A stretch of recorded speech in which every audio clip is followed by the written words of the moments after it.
Você quer ler o sânscrito, Ellen? Tanto faz. Pode ser também. O que for melhor. Om Namo Bhagavate Vasudevaya. Om Namo Bhagavate Vasudevaya. Om Namo Bhagavate Vasudevaya. Canto 1, capítulo 4, o aparecimento de Sri Narada, verso 16. Paravaragna Sarishi Kalenai Vyaktaram Brahmhasa Yuga Dharma Vyatkaram Praptam Bhuvi Yuge Yuge.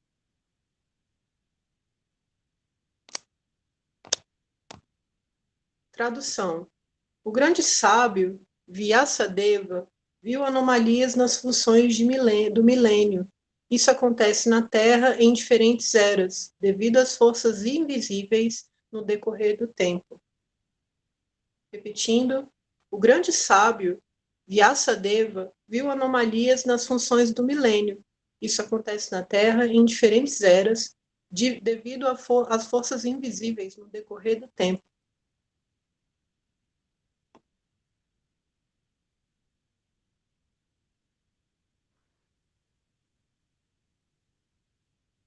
Om Bhagana Chimirandhasya Niranjana Shalakaya Chakshurumilitanena Tasmai Shri Gurave Namaha. Om. Muito embora eu tenha nascido na mais obscura região da ignorância, conhecido como Jagat, que é a criação ou a manifestação cósmica universal, e tendo eu, a alma condicionada, vagado desamparadamente no ciclo do samsara, que são os repetidos nascimentos e mortes, o mestre espiritual está abrindo os meus olhos com o archote do conhecimento transcendental e assim libertando-me para sempre dos repetidos nascimentos e mortes. A tal mestre espiritual, que é compassivo com o progresso espiritual da entidade viva condicionada, que é benevolente e possui sabedoria libertadora, eu ofereço minhas respeitosas reverências no âmago do meu coração, com toda a gratidão. Portanto, Tatastu, que assim seja. Jaya Gurudeva, Jaya Prabhupada. Hare Krishna, Krishna Krishna, Hare Hare. Hare Rama, Rama Rama, Hare Hare. Ó energia suprema, amor divina, ó Mahamantra, libertador do ser, desperta-me, eleva-me, envolve-me, protege-me. Hariom, Shanti, Namastê, Om Tat Sat, Hare Krishna. Muito bem, muito bom dia a todas as pessoas que estão aqui presentes na sala hoje, na sexta-feira, acompanhando a nossa dinâmica de sadhana e do estudo do conhecimento transcendental, conhecimento védico. Nós estamos aí numa fase agora, eu quero dizer para vocês que, aproveitando para dizer aqui para vocês que eu tenho estado um pouquinho ausente da participação com vocês nos Gotas Védicas, mas isso faz parte de uma estratégia nossa, tá? Eu estou envolvido na produção do livro, que é um livro que é nosso Tratado do Teorema dos Sonhos, que é considerado, chama-se Siddhanta. Siddhanta significa a autenticação da escola filosófica. Nós fundamos uma escola, que é a Seva, e agora nós precisamos autenticar essa escola perante os sábios, perante os rishis, como autêntica, verdadeira, consistente. E para isso nós precisamos apresentar uma tese final do conhecimento védico que seja reconhecida pela autoridade superior como definitiva. É como no TCC da faculdade. Você faz um curso e depois você tem que apresentar uma tese ou uma explicação dos seus conhecimentos E como aquele conhecimento que você adquiriu poderá ser eventualmente utilizado para o benefício da humanidade. Isso é uma tese de faculdade, né? Normalmente essa é a prerrogativa. Então, depois que o aluno ele percorre o caminho do conhecimento, ele então precisa apresentar uma tese, né? Perante as autoridades, para que essa tese seja avaliada e ela seja, então, protocolada como sendo autêntica e o aluno, então, seja reconhecido como um concludente, ou seja, uma pessoa capacitada a representar aquele conhecimento com lastro do governo. Né? Ou seja, como um psicólogo, ele faz o curso, ele apresenta uma tese e o governo dá a ele um selo de autenticidade em que ele pode, então, representar o governo perante os cidadãos como psicólogo autorizado, médico autorizado, engenheiro autorizado, advogado autorizado. No conhecimento espiritual, não é assim informal que todo mundo pode representar o Supremo, o Absoluto. Você pode, assim, criar alternativas, isso sim, mas quando o governo se compromete com a pessoa, o governo tem que ter conhecimento das ações e tem que ser administrado pelo governo. É assim que funciona, né, os diplomas autorizados pelo governo. E a SEVA é uma escola que ensina como as pessoas podem aproximar-se da pessoa suprema de maneira autorizada ou consciente, de maneira desperta, saudável, com o conhecimento adequado. Então, nós somos uma escola autorizada pelo governo. Só que, para que isso seja formalizado, nós precisamos de uma explicação pública em que qualquer ser humano da Terra interessado possa olhar essa explicação pública e admitir que essa explicação pública procede. Chama-se Siddhanta, ou seja, conclusão do conhecimento védico. Então, nós temos um Siddhanta. Esse Siddhanta chama-se Tratado do Teorema dos Sonhos, é o nosso TTS, Tratado do Teorema dos Sonhos. E nós estamos concluindo esse Siddhanta, formatando esse Siddhanta. Somos um grupo de pesquisadores, e, né, eu tenho, assim, a participação de alguns, né, dos nossos alunos que ajudam e cooperam na produção do tratado. Então, a gente está numa fase final da produção do nosso Siddhanta e eu tenho estado um pouco ausente, mas as nossas professoras, né, as sacerdotisas e as professoras que ensinam o Srimad Bhagavatam para vocês, eu as acompanho, tá? Eu estou acompanhando a sala. Então, normalmente, eu estou entrando aqui agora para fazer a dissertação nas sextas e nos sábados, né? Mas aqueles que sentirem a minha falta, no sentido de me ouvir, é só entrar nos nossos cursos, né, Dave? Tem a síntese da Bhagavad Gita, não vai faltar na interação, e depois tem também as salas do tratado, para aqueles que quiserem acompanhar, não é, os conhecimentos, que quiserem aprender, né, não ficar restrito apenas aqui aos gotas védicas da sala, porque existe uma certa limitação aí. E as nossas professoras, elas estão sendo existe um exercício, uma didática, uma dinâmica que está em andamento, em que elas estão se aperfeiçoando como Shiksha Gurus, como mestres, orientadores, professores, né? E para isso elas precisam de oportunidade de exercício. Então, a Sala dos Mantras é um excelente recurso onde elas podem se apresentar e replicar os conhecimentos que elas aprendem, né, durante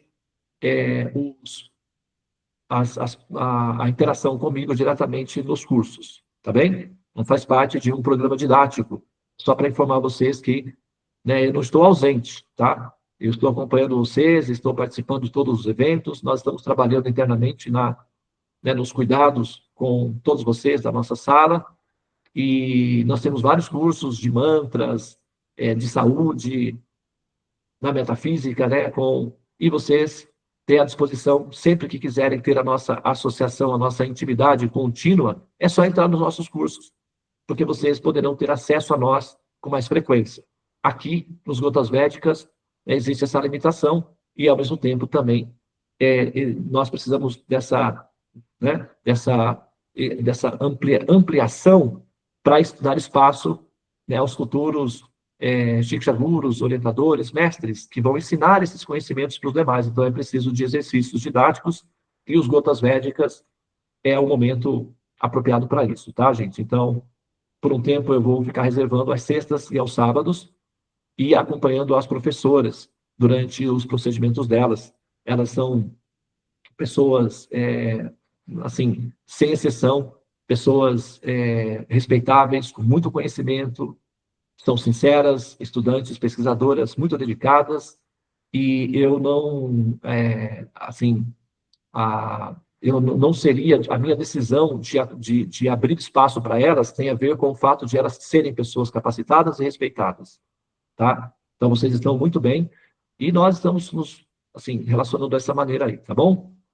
Muito bem, então agora que eu ah, já ocupei aí um pouco do tempo disponível, eu vou falar rapidamente aqui do verso, tá, em específico que está relacionado com o que eu falei, tá? Então, o que eu falei é uma introdução para o contexto desse verso aqui. O grande sábio, Vyasadeva, lembrando que o grande sábio, nos Vedas, eles são chamados de rishis. Rishis, tá? Rishis são os sábios védicos. E os sábios védicos, normalmente, eles têm uma lente de futuro. Eles usam um tipo de lente que não é uma lente comum para a humanidade, tá? Né? Uma coisa é você pegar um binóculo e olhar para a Lua, ou então um telescópio e olhar para a Lua. Outra coisa é você poder usar o Hubble ou o James Webb para olhar o espaço profundo. Então, os rishis são, na metáfora, pessoas que têm acesso a esse tipo de equipamento que pode enxergar no futuro, tá? E aqui está dizendo que Vyasadeva viu anomalias nas funções do futuro, do milênio, que ele está dizendo, do futuro. Então, o Rishi, ele pôde enxergar as dificuldades que os seres humanos teriam no futuro. E, por conta da compaixão, normalmente os sábios, como eles enxergam o futuro, eles também enxergam o futuro da alma. Eles sabem o destino da alma. Eles conseguem ver o futuro do destino das almas. Isso deixa eles com amor a elas, porque olhar as almas e enxergá-las no futuro é enxergá-las dentro da transcendência, vivendo as lidas delas dentro da transcendência. Isso gera amor, porque pessoas amáveis inspiram amor. Então, quando você olha uma pessoa completamente perfeita, na condição de alma no futuro, é um ser amável. Isso produz compaixão, ternura e amor no coração. Vê-las no futuro produz amor no coração dos sábios, compaixão, amor.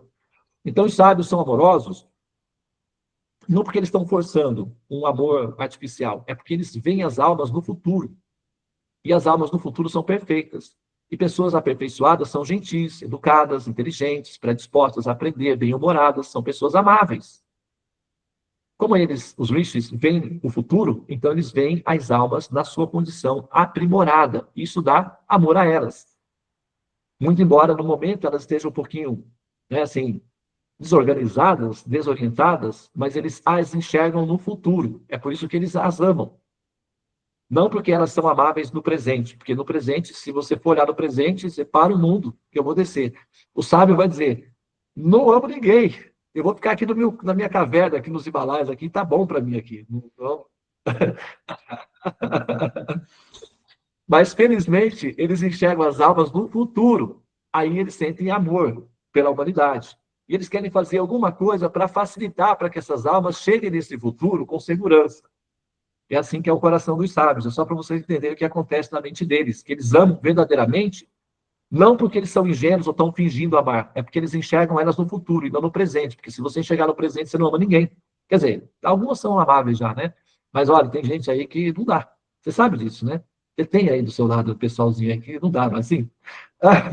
Mas vamos abafar o caso aí, vamos pular essa parte aí, porque senão a gente entrar nesses detalhes aí, a gente não para, né? Então, mas é que olhar o futuro das almas permite com que você as ame. Entendeu? Por isso que Jesus amava as pessoas, muito embora elas eram totalmente desamáveis, mas ele amava. Não porque ele amava aquelas pessoas ali, ele amava elas no futuro. É o amor à alma. E a alma é amável, quando ela está bem organizada. No futuro, ela está bem organizada. Então, o grande sábio Vyasadeva viu anomalias nas funções do futuro. Isso acontece na Terra em diferentes eras, ok? Devido a forças invisíveis no decorrer do tempo. Que forças invisíveis são essas? Chama-se tamas. E tamas significa letargia, tá? Então, as funções é entropia, né? Entropia. Então, a entropia deixa as pessoas fracas.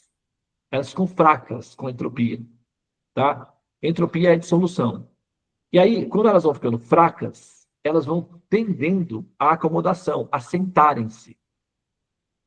E quando elas se sentam, elas se acostumam ao cansaço, elas deitam. E deitadas, né? No nosso hino nacional tem isso daí, né? Deitada eternamente em braços, né? Deitada eternamente. Então a alma quer ficar ali deitada, parada. Ah, mas se o mundo inteiro acordar e a gente dormir, para um dia nascer feliz. Ou seja, é o sonho da alma condicionada. Deitar, não fazer nada, e de repente, voilá, tudo está diante dela como num passe de mágicas. Então, tamas significa letargia, a fantasia de que, ao não fazer nada, tudo vai acontecer da maneira como eu desejo. E aí, naturalmente, frustração, decepção, ressentimento, mágoa e o vitimismo, tá? Que é uma consequência natural. Então, a entropia gera seres tamásicos, letárgicos, confusos, desanimados, desistentes, adaptadas ao fracasso e que buscam prazer na derrota, que já apostam na derrota como fonte de felicidade. Então, elas sentem prazer, elas querem a derrota. É por isso que, quando tem notícias trágicas, todo mundo vai lá para ver. Ou situações, todo mundo vai para ver. Ou o exemplo, né, dos filmes aí, dos streams, das séries do Big Brothers, não ficaria o pessoal torcendo, né? Essa coisa aí. Por quê? É a aposta no fracasso. Tá? Então, a alma condicionada, ela passa por muitas fases em que ela vê tudo se dissolver e, no final, ela própria se vê saindo da estrutura, ou seja, tecnicamente, como falamos, morrendo. Então, ela passa por muitas experiências de morrer. Então, fica impresso no inconsciente desse ser, nas entranhas do registro inconsciente desse ser, no registro histórico desse ser, a derrota e o fracasso. Então, ela fica condicionada à derrota e ao fracasso.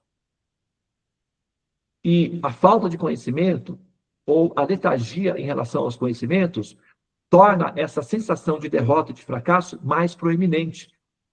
Então, a alma desenvolve variantes desses sentimentos de derrota e de fracasso, como depressão, ansiedade, angústia, a crise crônica, o mal-estar existencial, a desistência, a falta de vontade, o desânimo de viver.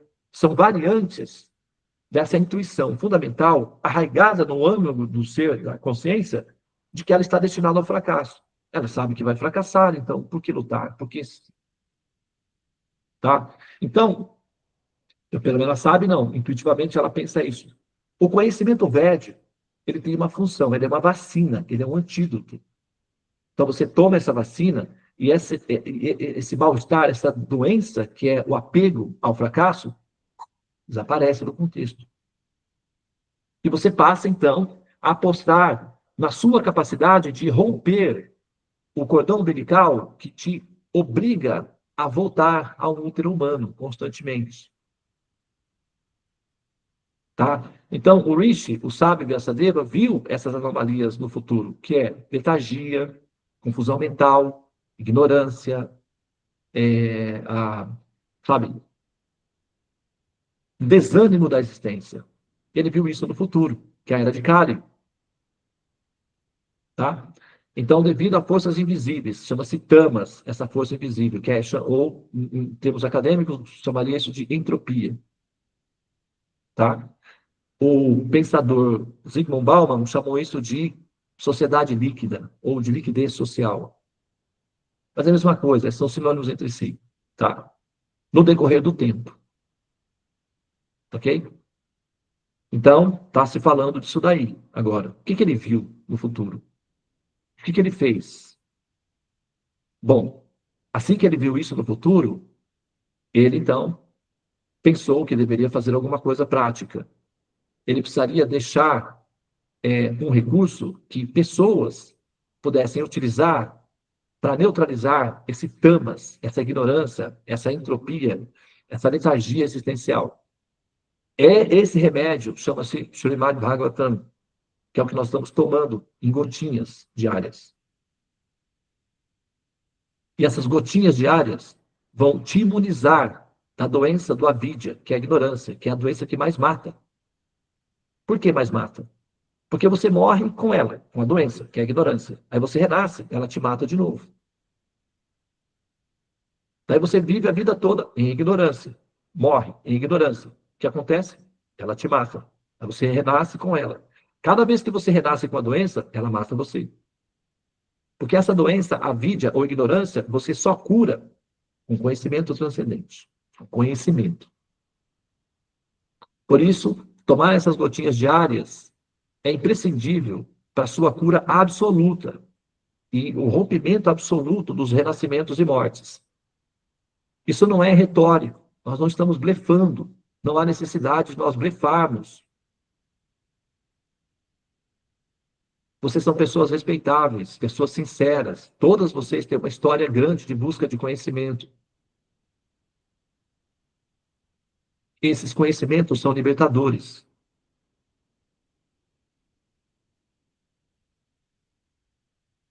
Muito bem. Então, eu vou pausar aqui. Obrigado pela atenção. Namastê. Hare Krishna, Krishna Krishna, Hare Hare. Hare Rama, Rama Rama, Hare Hare. Ó a energia suprema, amor divina, ó Mahamanta, libertador do ser, desperta-me, eleva-me, envolve-me, protege-me. Hare Om Shanti, Namastê, Om Tat Sat, Hare Krishna.